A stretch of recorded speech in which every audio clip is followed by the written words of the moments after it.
All right, welcome to our science lesson. Hopefully you just finished watching the video done by Jackie McCullough from the Mercer County Conservation District. She's so kind. She has helped us all year with our lessons for the pollinator garden. And we've learned about bats, and we've learned about bees and moths, and we've had so many special events with her. And so we were supposed to take a field trip out to the Mercer County Conservation District and finish up our pollinator unit with her. But since we're kind of tweaking things this year, she sent us a video on hummingbirds. So we're going to finish up with our pollinators of hummingbirds. So hopefully you watched the video and she read a book to you and she did a PowerPoint. So now we're going to go through and we're going to answer our questions, okay? So we have our ruby-throated hummingbird here and we're going to go through all of the different parts of a hummingbird.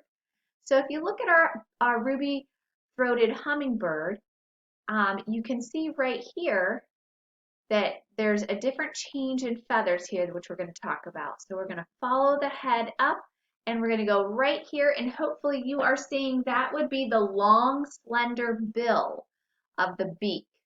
And that beak is so important, especially for the mother who builds her nest of the spider silk. And you can see here the tiny, tiny little feet that they have. They really don't use those feet to walk on and to use to build things. Their beak is their main tool that they use for building their nests. I couldn't believe how tiny those nests were and those eggs, my goodness. So then we go down on the bird and we look right here. Now on a female, this would be a very light white color, okay?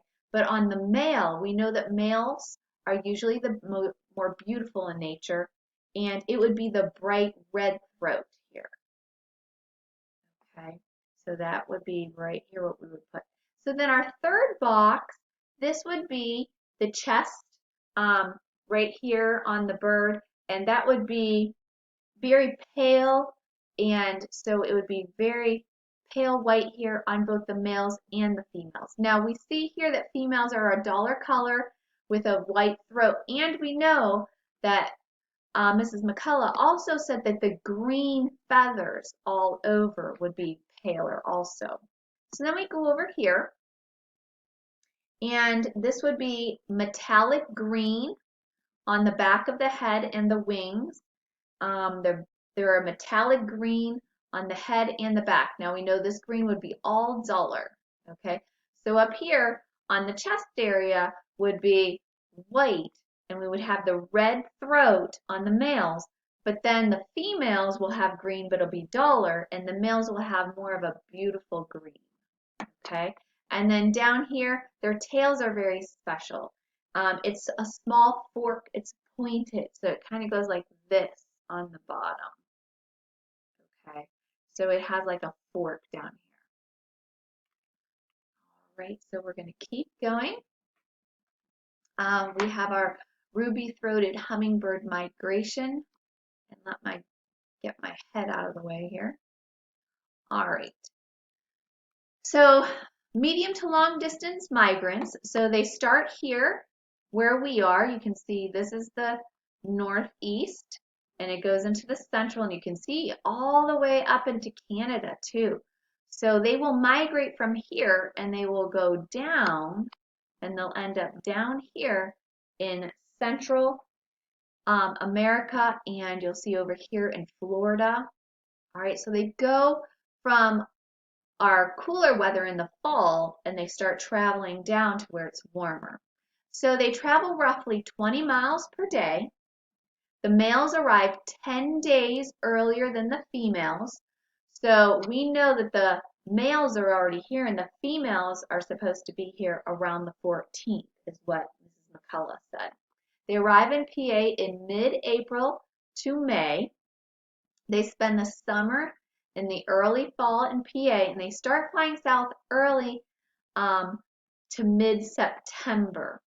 Over the winter, or either even to the tip of So they go to the tip of Florida, but they're mostly found in Central America down here. Okay, so they migrate, you can see. So they start up here and they go down to the tip of Florida, and they also migrate down here to Central America. Okay, so many neat things. So then we have the ruby-throated hummingbird's life cycle. Okay, so right here they are incubated for about 2 weeks by the mother. So she sits on them for 2 weeks. The mother cares for them for 3 weeks. Okay, and then once they're able to go out and fly, she will take care of them and teach them how to find food and to a different territory. And so she'll take care of them for another week. Males live up to 5 years and females live up to 7 years. But they did say that there was one that lived to be 9 years old and it was a female. All right, so I hope you enjoyed learning about the ruby-throated hummingbird. I brought up this, there were so many beautiful pictures. Let me see if I can, there they are. So many pretty, these birds are gorgeous. Okay, it's thinking about coming up. There.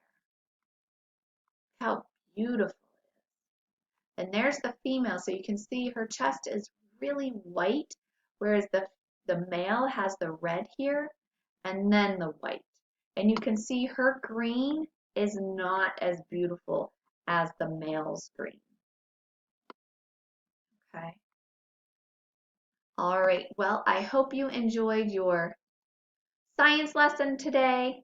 Have a wonderful day and take care.